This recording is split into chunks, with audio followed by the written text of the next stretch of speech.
After leaving his childhood home, Haridas Thakur stayed for some time in the forest of Benapola. Haridas Thakur constructed a cottage in a solitary forest. There he planted a tulsi plant, and in front of the tulsi he would chant the holy name of the Lord 300,000 times daily. He chanted throughout the entire day and night. Purport by Srila Prabhupada. The village of Benapola is situated in the district of Yasohara, which is now in Bangladesh. From his personal example, we can understand that chanting Hare Krishna Maha Mantra and becoming highly elevated in Krishna consciousness is very simple. Without difficulty, one can sit down anywhere, especially on the bank of the Ganges, Jamuna, or any other sacred river, devise a sitting place or cottage, plant a tulsi tree, and before the tulsi, chant Hare Krishna Maha Mantra undisturbed. Haridas Thakur used to chant the holy name on his beads 300,000 times daily. Throughout the entire day and night, he would chant the 16 names of the Hare Krishna Maha Mantra. One should not, however, imitate Haridas Thakur, for no one else can chant the holy name 300,000 times a day. Such chanting is for the Mukta Purush, or liberated soul. We can follow his example, however, by chanting at least 16 rounds of the Hare Krishna Maha Mantra on beads every day and offer respect to the tulsi plant. This is not at all difficult for anyone, and the process of chanting the Hare Krishna Maha Mantra with a vow before the tulsi plant has such great spiritual potency that simply by doing this, one can become spiritually strong. Therefore, we request the members of the Hare Krishna movement to follow Haridas Thakur's example rigidly. Chanting 16 rounds does not take much time, nor is offering respects to the tulsi plant difficult. The process has immense spiritual potency. One should not miss this opportunity.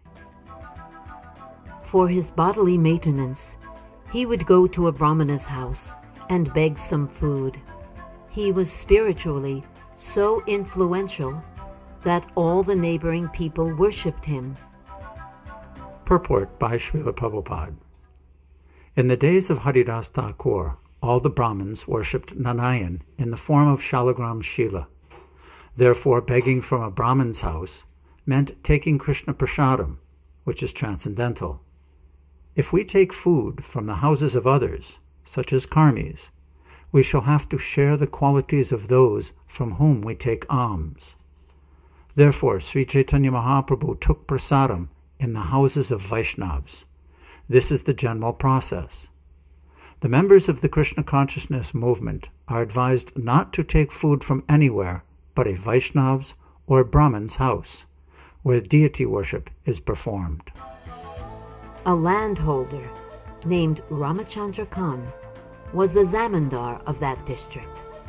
He was very envious of Vaishnavas and was therefore a great atheist.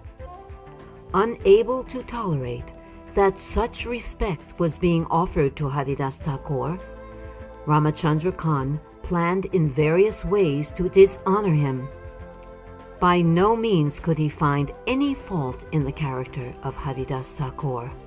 Therefore, he called for local prostitutes and began a plan to discredit his holiness. Ramachandra Khan said to the prostitutes, "There is a mendicant named Haridas Thakur. All of you devise a way to deviate him from his vows of austerity." Purport by Srila Prabhupada. Devotional service is the path of Vairagya Vidya, renunciation and knowledge.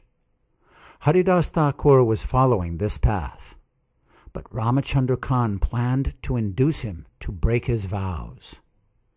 Renunciation means renunciation of sensual pleasure, especially the pleasure of sex.